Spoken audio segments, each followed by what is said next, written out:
bagi sekejap. Sebab tadi hantar anak dia. Betul, suasana sejuk. Aiskrim. Makan aiskrim. Ais blended. Dan juga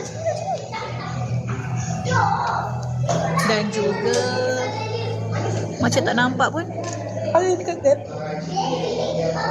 Cuba. Tak nampak. Oh, ada nampak. Cuba menghala ke sini. Balik ke sini, bukan sana. Bukan, betul lah tu. Tak nampak juga. Mungkin kena menghala dekat lampu. Sebab lampu tu warna gelap sikit. Tak ada. Tak nampak juga. Tak boleh nampak dalam kabel. Cuba. Saya sejuk. Kemam dekat tekak tu sejuk. Beku lah. Tak berjaya.